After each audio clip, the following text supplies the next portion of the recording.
There's something about the old stories that stays with you, isn't there?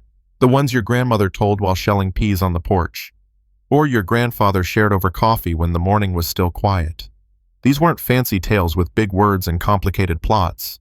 They were simple stories about simple people folks who carried their burdens without complaint and found their way through hard times with nothing but grit and grace. This is one of those stories. It's about a man who forgot how to live and a woman the world tried to throw away. It's about a valley that whispered and judged until the day it learned to see with different eyes. Most of all, it's about second chances, the kind that come when you least expect them. Wrapped in dust and calico and the creak of a wagon wheel at dawn, I reckon it might stay with you too. The rooster crowed twice before Jonah Blackwell opened his eyes. He lay still in the hayloft, straw poking through his shirt, listening to the sounds he'd stopped caring about. The barn cats scratching in the corner, wind whistling through a gap in the boards. Somewhere outside, a meadowlark called out to nobody in particular. Then he heard it. A wagon on the road. He sat up slow, brushing straw from his hair, through the gap in the barn doors. Morning mist hung low over the valley, thick as cotton batting. The air bit cold against his face, carrying the smell of frost and turned earth and something else wood smoke from a chimney that hadn't smoked in 2 years. No, that was wrong. Jonah climbed down the ladder, his boots finding the rungs by memory. He pushed open the barn door and stopped dead. A woman stood at his kitchen pump, sleeves rolled past her elbows, working the handle like she owned the place. Water splashed into a basin. Steam rose from the stovetop inside. And the smell. Lord have mercy. The smell of coffee and bacon drifted across the yard, so familiar it made his chest ache. She hadn't seen him yet. He watched her work. This stranger in the faded calico dress. Her hair pulled back tight, her movements quick and sure. She pumped the handle again, and the morning light caught the scars on her hands. Small white lines crisscrossing her palms, the kind you got from years of hard use. Yesterday she'd stepped off Pete Farley's wagon with nothing but a carpet bag and a look in her eyes that said she'd stopped expecting anything good a long time ago. The auction girl from Billings, they called her. The town's solution to his loneliness, arranged without his asking or his consent. He'd told her he didn't need a woman here. She'd walked past him like he hadn't spoken. Now here she was, making breakfast in his dead wife's kitchen. And Jonah Blackwell didn't know whether to run her off or sit down and eat. The rooster crowed a third time. Marlowe Quinn looked up, saw him standing there, and didn't so much as blink. "Coffee's ready," she said. "Biscuits in 10. You look like you haven't had a proper meal in months." She turned back to her work. Jonah stood in the cold morning air, the mist swirling around his boots, and felt something shift in his chest. Not hope he'd forgotten what that felt like. Something smaller, quieter, curiosity, maybe. Or the first crack in a wall he'd spent 2 years building. Behind the house, on the hill where Sarah lay buried. The wooden cross stood silent against the brightening sky. If this story found you this morning, I'd be glad to know where you're reading from. Pull up a chair and stay a while. Good company makes any tale sweeter. The house smelled like dust and old grief. Marlowe set her carpet bag by the door and let her eyes adjust to the dim light. Curtains drawn tight. Windows filmed with grime so thick she could write her name in it. A cast-iron wood stove sat cold in the corner. Ash spilling from its belly onto floorboards that hadn't seen a broom in months. She moved through the front room, her fingers trailing along surfaces. The mantel, the back of a chair, a kerosene lamp with a cracked chimney. The wick burned down to nothing. Everything she touched left tracks in the dust, pale lines against gray. A woman's shawl hung over the rocking chair by the window, rose-colored wool, hand-knitted, the edges fraying where someone had worried them between nervous fingers. Marlowe didn't touch it. The kitchen was worse. Dishes stacked in the dry sink, crusted with food gone to stone. A tin of coffee sat open on the counter. the ground site hard as gravel. Earthenware crocks lined the shelf empty, waiting for pickles and preserves that would never come. The whole room smelled of bacon grease gone rancid, and something else underneath. Loneliness. The particular stink of a man who'd stopped caring whether he lived or died. She heard him behind her, the creak of a floorboard, the weight of his watching. "Spare rooms through there." His voice came flat, like words spoken underwater. "Beds made. Was made. 2 years back, I reckon." Marlowe turned. Jonah Blackwell stood in the doorway, arms crossed, shoulder braced against the frame. His eyes moved past her to the dishes, the dust, the shawl visible through the doorway. She waited for him to explain, to apologize, to offer some excuse. He said nothing. "I'll need lye soap," she said. "A scrub brush, needle and thread if you've got it." Evening came slow and quiet. They sat across from each other at the kitchen table, plates of cold beans and stale bread between them. The lamp threw shadows on the walls. The only sound was the scrape of tin spoons against tin plates, the wet noise of chewing. Marlowe watched him eat. Fork to mouth to plate. Mechanical. Empty. A man going through motions he'd forgotten the reason for. She set down her spoon. The beans tasted like nothing, like eating air. How long since she passed? His hand stopped. The spoon hung suspended, trembling. 2 winters, he said. Then he pushed back from the table, the chair legs scraping loud against the floor, and walked out. His boots thudded across the porch, down the steps, across the yard. The barn door groaned open, then banged shut. Marlowe sat alone in the lamplight. She looked at the shawl on the rocking chair, then at the closed door at the end of the hall, the one he hadn't mentioned. The sounds woke him before the light did. Jonah lay in the hayloft, straw poking through his shirt, staring at the barn rafters where sparrows nested in the gaps. For a moment he thought he was dreaming. The creak of the hand pump, the slosh of water into a basin, the scrape of a corn broom against floorboards, the clang of a cast-iron skillet being set on the stove. Sounds that had died with Sarah. He sat up slow. Straw fell from his hair, his shoulders. Through the gap in the barn doors, the kitchen window glowed amber against the gray dawn. Smoke curled from the chimney, real smoke, not memory. His boots found the ladder rungs by feel. The barn door groaned as he pushed it open. Cold air hit his face, sharp with the smell of frost and dew-wet grass. A rooster crowed from the henhouse. Somewhere in the distance, a cow lowed for milking. The smell hit him halfway across the yard. Bacon, coffee, biscuits browning in the oven. His stomach clenched so hard it hurt. Marlowe Quinn stood at the counter with her sleeves rolled past her elbows, kneading biscuit dough like she'd done it 10,000 times before. Flour dusted her forearms. Her hands worked steady, pushing and folding, pushing and folding. She didn't look up when he stepped through the door. "Coffee's on the stove," she said. "Bacon's in the warmer. Biscuits need another few minutes." Jonah stood in the doorway, one hand braced against the frame. The kitchen looked different. The dishes were gone from the sink, scrubbed clean and stacked on the shelf. The counter gleamed wet from washing. Even the window over the basin sparkled, letting in the first pale light of morning. "What time did you wake?" he asked. 4. She cut a biscuit round with a tin cup, placed it on the sheet. Old habit. She didn't explain, didn't need to. Jonah knew what kind of life taught a woman to rise before the world could catch her sleeping. By midday, the porch was unrecognizable. Marlowe had beaten the dust from the rugs until her arms ached. She'd swept the boards clean, scrubbed the railing with lye soap until the wood showed pale underneath, and cleared the cobwebs from every corner. The rocking chair sat in a patch of autumn sun. Its cushion aired and plumped.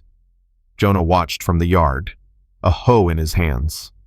She'd pressed it into his grip an hour ago, pointed at the garden, and walked away without a word. Now he stood among the weeds, feeling the weight of the tool like something foreign. The soil was packed hard. 2 years of neglect had turned it to stone. He swung the hoe, felt the impact jar up through his wrists, his elbows, his shoulders. A clod of earth broke loose, dark and rich underneath. He swung again. A wagon appeared on the road, moving slow. Jonah recognized the matched bays before he saw the driver, Mrs. Harrigan, the valley's most reliable gossip, her bonnet tied tight against the October breeze. She reined in her horses at the fence line, eyes fixed on the porch, on Marlowe. Well, well, Mrs. Harrigan's voice carried sharp across the yard. So that's the auction girl, is it? The one they shipped up from Billings? Marlowe straightened from her work. A scrub brush dripped in her hand, suds running down her wrist. She met the older woman's stare without blinking, without speaking. The silence stretched. Mrs. Harrigan's horse tossed its head, jangling the harness. Its hooves stamped the dirt road, impatient. Humph! Mrs. Harrigan snapped her reins. We'll see how long this one lasts. The wagon rolled on. Marlowe turned back to the porch and resumed scrubbing. Her shoulders were tight, her jaw set, but her hands stayed steady. Push and pull, push and pull. Jonah let out a breath he hadn't known he was holding. His knuckles had gone white on the hoe handle. He loosened his grip, looked at the garden, at the woman on the porch, at the road where dust still hung in the air. She hadn't defended herself, hadn't explained, hadn't begged for acceptance. She'd simply continued working. Evening painted the valley gold and amber. They sat on the porch, Marlowe in the rocking chair, mending a tear in one of his work shirts, Jonah leaning against the rail, arms crossed, looking at his home like a man seeing it for the first time. The windows were clean. The garden had been started. Smoke rose from the chimney. Why? He asked. The needle paused. Why what? All this. He gestured at the porch, the yard, the whole changed landscape of his neglected life. You don't owe me nothing. She pulled the thread through, tied it off, bit it clean with her teeth. I don't take charity, she said. And I don't give it neither. I work for my keep. That's all there is to it. She folded the mended shirt and set it aside. From the road came a sound. Small feet, running fast. The snap of branches in the orchard. 3 shapes darted between the apple trees. Marlowe walked toward the orchard without running. The children froze among the gnarled apple trees, their hands full of stolen fruit. 3 of them a girl who looked about 12, a boy maybe 9, and a smaller one clutching apples to his chest like they might vanish if he let go. Their clothes were patched and repatched, fabric worn thin at the elbows and knees. None of them wore shoes. Their feet were black with dirt, the toenails cracked and broken. The girl stepped in front of her brothers, chin raised, eyes hard as flint, waiting for the shouting to start. Marlowe stopped at the edge of the orchard. She looked at the children, at the apples, at the defiance in the girl's face. Then she turned and walked back to the porch. She sat down on the top step. The children didn't move. The girl's eyes narrowed, suspicious. This wasn't how it was supposed to go. Adults yelled. Adults chased. Adults threatened to tell their pa, who'd take the strap to them if he was sober enough to swing it. Marlowe folded her hands in her lap and waited. A full minute passed. The wind rustled through the apple leaves. A crow cawed from somewhere in the valley. The smaller boy shifted his weight, apples still pressed against his dirty shirt. The girl made a decision.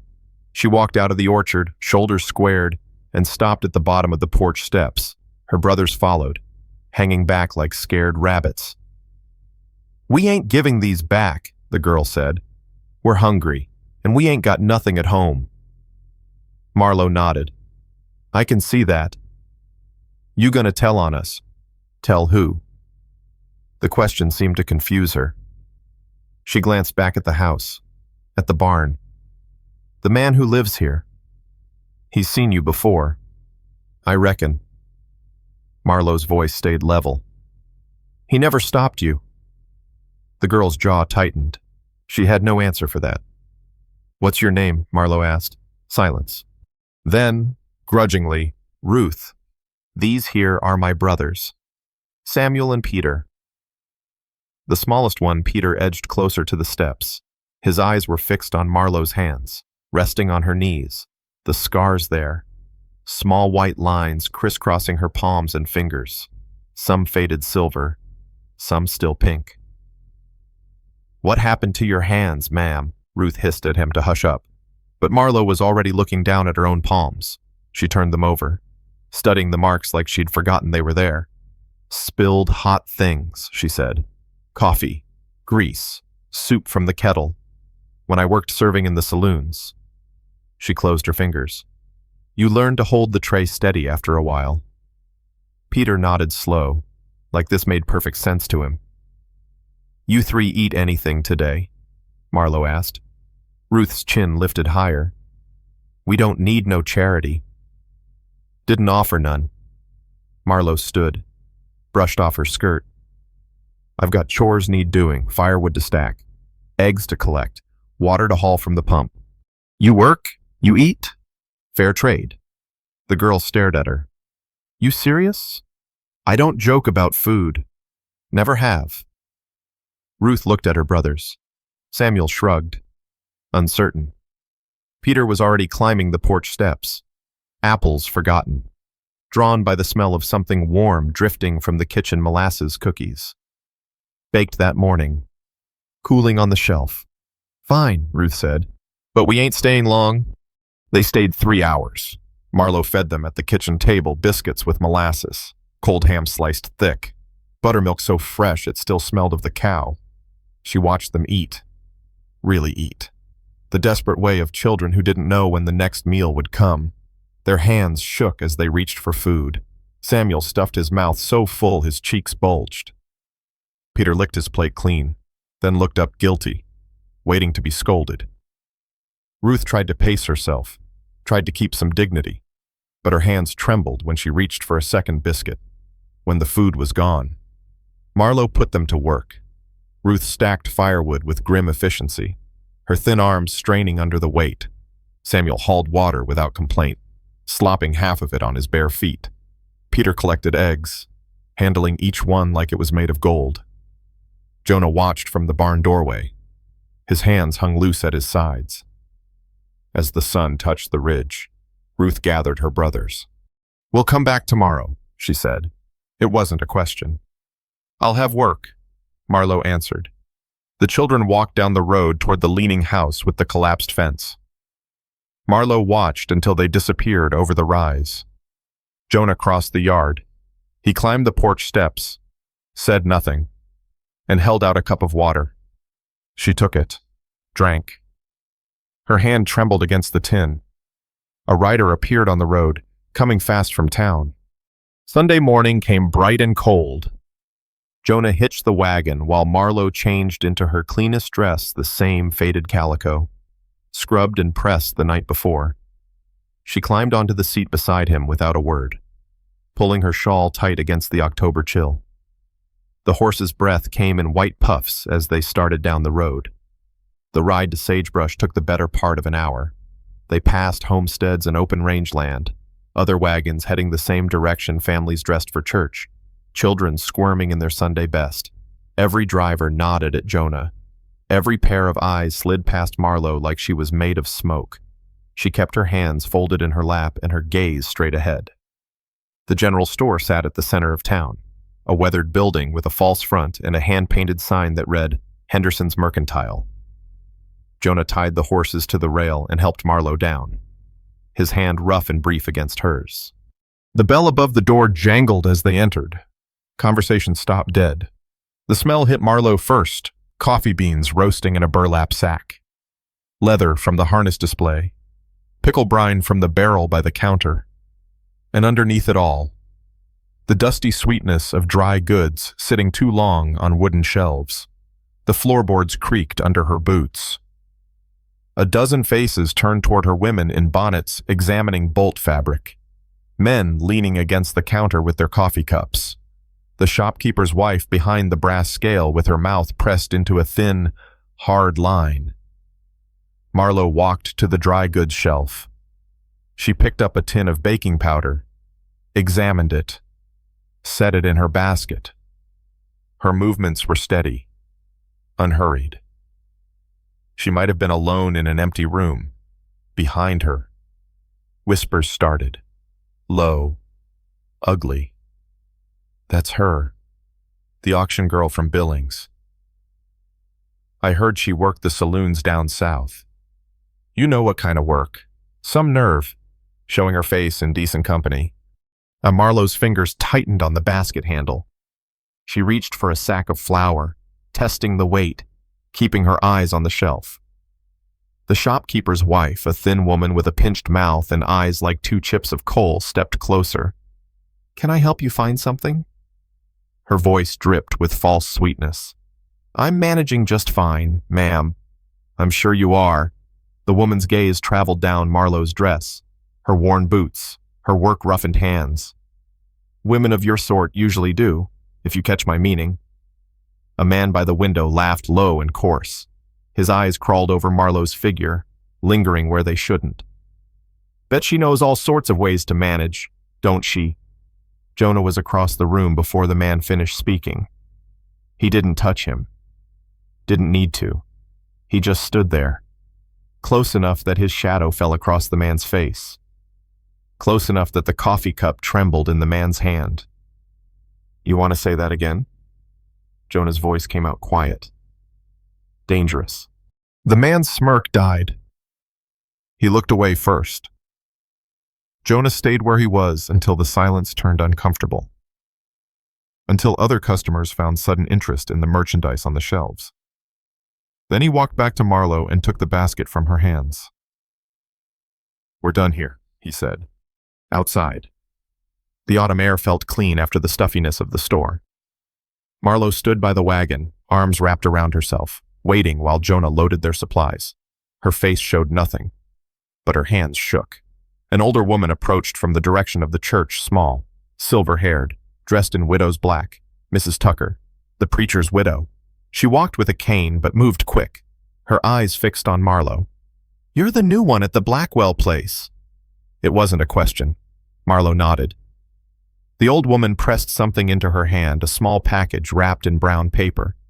Her fingers were warm and dry, papery with age. Don't let them shrink you, child. Her voice came soft but firm. I was young once too. I know what it's like when folks decide who you are before you get a chance to show them. Then she was gone, walking back toward the church like nothing had happened. The wagon wheels creaked over the rutted road. The horses plodded steady, their heads nodding with each step. Neither Jonah nor Marlowe spoke for the first mile. She unwrapped the package in her lap. A bar of soap, pale purple, smelling of lavender. The kind of luxury a working woman could never afford for herself. Her throat tightened. Her eyes stung.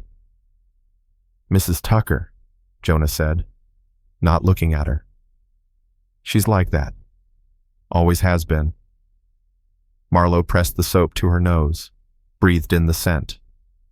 Her hands had stopped shaking. They rode in silence for another stretch. Then Jonah asked, What happened to you before all this? She watched the fields roll past, golden and brown in the autumn light. I worked serving in saloons, she said. Border towns, rough places. She paused. Then the owner sold me at auction. You know the kind. Jonah's hands tightened on the reins. His jaw clenched hard enough to show the muscle. But he didn't ask for more. When they pulled into the yard, 3 men on horseback were waiting by the gate. The 3 men sat easy in their saddles, watching the wagon approach. Jonah pulled the horses to a stop. His eyes moved over the riders, their fine leather gloves, their well-fed horses, the way they held themselves like men accustomed to getting what they wanted. He knew the type, had seen them before. The man in front tipped his hat, broad-shouldered, well-dressed, with a smile that never reached his eyes.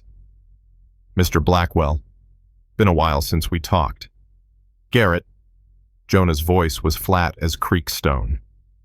"I told you last time. The answer's still no." Silas Garrett shifted in his saddle, his smile widening. "Now, that's no way to greet a neighbor. The Garrett Land Company is just trying to help folks like yourself. That water rights claim of yours, it's worth good money. More than this worn-out piece of dirt will ever earn you." "Not interested." Garrett's eyes slid past Jonah to Marlo. His gaze traveled slow down her figure, then back up. The kind of look that made a woman feel like merchandise on a shelf. "Well now, I heard you'd gotten yourself some company." He leaned forward in his saddle. "The auction girl from Billings. Ain't that right? Word travels fast in these parts." Marlo said nothing. "Tell you what, sweetheart." Garrett's voice dropped, turned oily. "Why don't you step on down and let me and Mr. Blackwell here discuss business? This is men's talk. I'm sure you've got dishes need washing or beds need making." Jonah's hands tightened on the reins. "We're done here. Garrett." "Are we?" The smile vanished. "Because I don't reckon you understand your situation. You're one man on a failing ranch with debts piling up at the Territorial Bank. And now you've got an extra mouth to feed a used-up saloon girl who ain't worth half what they paid for her." Marlo climbed down from the wagon. She walked past Jonah, past the horses, and stopped at the gate where Garrett's horse stood. The animal tossed its head, but she didn't flinch. She looked up at Garrett with steady eyes. "The Territorial Water Law," she said. Her voice came out calm, measured. "The one they passed back in '79. Water claims attached to homestead property." She paused, like she was pulling the words from somewhere deep. "They can't be sold separate from the land, not without consent from all owners on the deed." Garrett's smile froze. "Mr. Blackwell's wife is on that deed," Marlo continued, her voice still level. "Her death don't transfer her share automatic-like, goes into probate first, which means..." Another pause. "Which means you can't buy those rights, even if he wanted to sell, which he don't." One of the men behind Garrett shifted in his saddle. "Silas, maybe we ought to..." "Shut your mouth." Garrett's face had gone red as brick. He leaned down toward Marlo, close enough that she could smell the tobacco on his breath, the sweat on his horse. "You think you're clever, girl. Think knowing a few laws makes you something other than what you are." Marlo didn't step back. Her hand found the cast-iron skillet she'd left on the gatepost that morning, drying in the sun. She held it loose at her side, not raised, not threatening, just there. "This land ain't for sale," she said, "and neither am I. I believe you gentlemen were leaving." Garrett stared at her. His jaw worked. His horse shifted beneath him, sensing the tension. Then he laughed harsh, ugly, like a dog's bark. "This ain't finished, not by a long shot." He wheeled his horse around, his men following, and they rode off in a cloud of dust. Marlo stood at the gate until the riders disappeared over the ridge. Then her knees buckled. She caught herself on the fence post, the skillet slipping from her fingers into the dirt. Her hands shook. Her whole body shook, not fear, exactly. Something else. The cost of holding still when everything inside her wanted to run. Jonah appeared beside her. He didn't touch her, didn't try to steady her, just stood close enough that she could feel his warmth. "Where'd you learn all that?" he asked. "The law business." Marlo took a breath. Another. "A lawyer bought me once, at auction in Kansas City." She stared at the dust settling on the road. He liked to talk, about all sorts of things. I learned to listen. Jonah was quiet for a long moment. Then he nodded once. You don't have to tell me more. I know. He picked up the skillet, wiped the dust off on his trousers, handed it back to her. Their fingers brushed. That night, Marlo locked her bedroom door. First time since she'd arrived. Then she unlocked it again. If trouble came, she needed to hear it coming. She found him on the hill behind the house. The moon hung low and full, casting silver light across the prairie grass. Jonah sat with his back against his wife's grave marker, a whiskey bottle dangling from his fingers. He didn't look up when Marlo approached. Didn't seem to know she was there at all. Sarah. His voice came out thick, slurred at the edges. Sarah, I'm sorry. Marlo stopped a few feet away. The wooden cross bore a name and 2 dates. The letters carved deep but already weathering. Sarah Ann Blackwell. Beloved wife. Crickets sang in the tall grass. The air smelled of wet earth and coming frost. I'm sorry I couldn't save you. Jonah lifted the bottle, took a long swallow. Whiskey ran down his chin, dripped onto his shirt. I'm sorry I'm still here and you ain't. I'm sorry I... His voice cracked, broke like dry kindling. I'm sorry I'm starting to feel things I got no right feeling. He tried to stand. His boots slipped in the mud. Rain had come through 2 days ago, and the hilltops still held the wet. He went down hard on his knees, the bottle flying from his hand, shattering against a rock. Jonah stayed there in the mud, on his knees in front of his dead wife's grave, whiskey soaking into the earth, his hands sinking into black muck up to the wrists. His shoulders shook. The sound that came out of him wasn't crying. It was worse. The raw, ugly noise of a man who'd kept everything locked up so long it had turned to poison. Look at me. He lifted his mud-covered hands, stared at them in the moonlight. Just look at me. I let this place fall apart. Let myself fall apart. 2 years I've been rotting like a fence post left in the rain. And for what? He laughed, bitter and broken. What kind of man does that? What kind of man lets everything his wife built turn to dust while he hides in the barn like a coward? Marlo walked to him. Her boots sank into the same mud. She didn't try to help him up, didn't offer comfort. She just lowered herself down beside him, her skirt soaking through, cold muck seeping against her knees. They knelt there together in the dirt. You want to know about Kansas? She said. Jonah blinked, looked at her like he was seeing her for the first time. I was 17 when they sold me first. Her voice came flat, matter of fact, like she was reading off a grocery list. A saloon owner in Dodge City put me to work serving drinks. When that didn't bring enough money, he put me to work upstairs. She picked up a handful of mud, let it ooze between her fingers. I ran off twice. They caught me both times. Second time, they beat me so bad I couldn't stand for a week. Couldn't hardly see out of my left eye for a month. She wiped her hand on her already ruined skirt. After that, they sold me to another man, different town, same work. By the time I ended up at that auction in Billings, I wasn't a person no more. Just merchandise. Something to be bought and used and thrown away when it wore out. The mud was cold against her legs. She could feel it soaking through to her skin, chilling her to the bone. That girl I used to be the one my mama raised.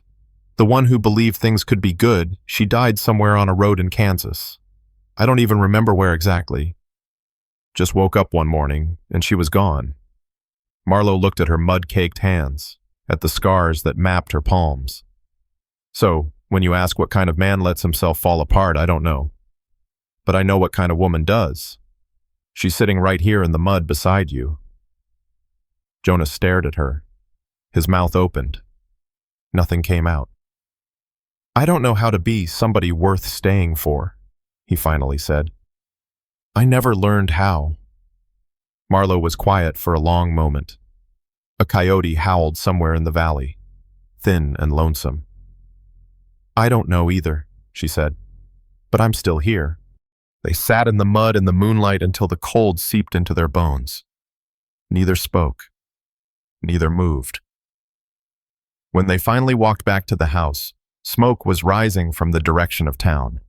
The smoke turned out to be nothing, just the blacksmith firing up his forge early. But the riders who came at noon were something else entirely. Sheriff Tom Beckett rode at the front, his tin star catching the autumn sun. Behind him came Silas Garrett and two of his men, their horses kicking up dust on the road. They stopped at the gate in a cloud of brown, and the sheriff's face told Marlowe everything she needed to know before he opened his mouth. "Ma'am," Beckett tipped his hat, but his eyes were troubled. "I'm afraid I've got some unpleasant business here." Jonah stepped onto the porch. "What's this about, Tom?" "Got a complaint filed against Miss Quinn." The sheriff pulled a folded paper from his vest pocket. "Mr. Garrett here claims she stole goods from Henderson's store last Sunday. Fabric, thread, and a silver thimble. Mrs. Henderson signed a statement swearing to it." Marlowe's stomach dropped. "That's a lie." "Might be." Beckett's voice was apologetic but firm. "But I've got to investigate proper. That means bringing you into town for questioning. If the charge holds, you'll stand before the judge." Garrett sat smug in his saddle, watching like a cat with a mouse between its paws. His smile was small and satisfied. "This is how it works. Blackwell." He shifted his weight, leather creaking. "You should have taken my offer when you had the chance. Now your little auction girl goes to jail, and you can go back to rotting alone on this worthless piece of dirt." Jonah's hands curled into fists at his sides. "You know this is false. You arranged the whole thing." "Prove it." Garrett's smile widened. "Her word against a respectable shopkeeper's wife. Who you reckon the judge will believe?" A wagon appeared on the road, then another, and another. Mrs. Tucker came first, her silver hair bright in the midday sun, her cane tapping against the wagon seat as her hired man drove. Behind her came three ranchers Marlowe didn't recognize, big men with weathered faces and work-hardened hands. Their wives sat beside them, bonnets tied tight. Then came Ellen Dawson, the children's mother, driving a borrowed cart with Ruth and the boys in the back. And behind them all, her matched bays stepping high, came Mrs. Harrigan. The wagons formed a half circle in the yard. Folks climbed down, gathering near the porch. The dust settled slow. Nobody spoke. Sheriff Beckett looked at the crowd, then back at Garrett. His brow furrowed. "What's all this?" Mrs. Tucker stepped forward, leaning heavy on her cane.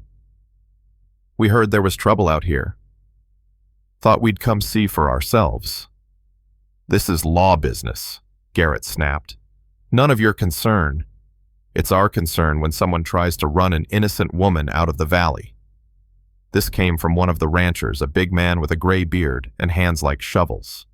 "Jonah Blackwell helped my family through the hard winter of '82, gave us feed when our stock was starving. I don't forget a kindness." Another rancher nodded. "Same here. Man's got a right to live in peace. And the woman he's taken in has a right to fair treatment." Mrs. Tucker's voice came sharp as a blade. "I was in that store on Sunday. I saw what happened. Miss Quinn paid cash money for everything she bought. I'll swear to that on a Bible in any court you care to name." Beckett looked at Garrett. "That true?" Garrett's face reddened. "The old woman's confused. She don't know what she—" "I know exactly what I saw." Mrs. Tucker didn't flinch. "I also saw your men watching the store that day, taking notes, planning something." The crowd murmured. Heads nodded. Then Mrs. Harrigan pushed through to the front. The yard went quiet. Everyone knew her. Everyone knew her tongue could cut deeper than any knife. She'd been the first to sneer at Marlowe, the first to spread the whispers about the auction girl from Billings. She walked straight up to Marlowe and stopped.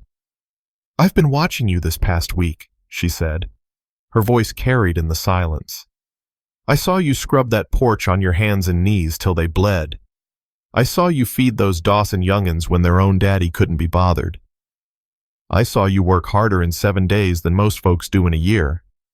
She turned to face the sheriff. I don't know what this woman was before she came here. Frankly, I don't much care. What I know is what she's done since she arrived. And that woman, she pointed at Marlowe, ain't no thief. She's the best thing that's happened to this valley in a long while. I'll say so under oath. And anyone who knows me knows I don't lie. Beckett removed his hat. He looked at Garrett, at the crowd, at the paper in his hand. Silas, he said slowly. Seems to me this here is a community matter. And the community has spoken. Garrett's face twisted. You can't be serious. She's nothing. She's one of us. The words came from somewhere in the crowd. Then again, from another voice. And another. Garrett looked at the faces surrounding him. No allies. No support. Just the quiet, steady judgment of folks who'd made up their minds. He wheeled his horse and rode off without another word. His men followed. The dust settled. The crowd began to scatter. Folks climbing back into their wagons, nodding at Jonah, tipping hats to Marlowe. When everyone had gone, Marlowe sat down on the porch steps, and for the first time since Kansas, she wept. A month passed. The valley settled into the quiet rhythm of late autumn. Frost touching the fields each morning, melting away by noon. Marlowe stood at the kitchen window, watching steam rise from her coffee cup, looking out at a ranch she barely recognized. The fence post stood straight and solid now, the rails whitewashed and sturdy. The garden had been cleared and turned, ready for spring planting. Windows gleamed in the afternoon light, and smoke rose steady from the chimney, carrying the smell of apple pie and roasting chicken across the yard. Ruth and her brothers came through the gate, right on time for Sunday dinner. They didn't knock anymore, just walked in like they belonged, because they did. Ruth carried a basket of eggs from their mother's new flock. Ellen had moved into the old Miller cabin after leaving her husband, and the children split their time between both houses now. Samuel went straight to the stove to check on the biscuits. Peter climbed into his usual chair at the table, the one with the cushion Marlowe had sewn special for him. Mrs. Tucker arrived shortly after, her cane tapping on the porch boards. She settled into the rocking chair by the window, the one with the rose-colored shawl folded over its back. Sarah's shawl. Marlowe had taken it out of the drawer last week, aired it in the sun, and put it where it belonged. Some things shouldn't stay hidden forever.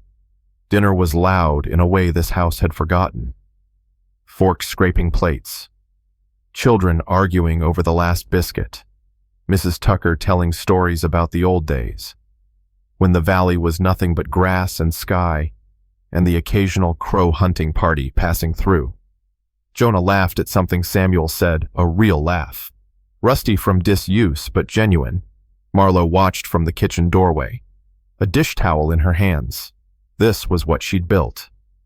Not alone, never alone, but with her own 2 scarred hands and her own stubborn will.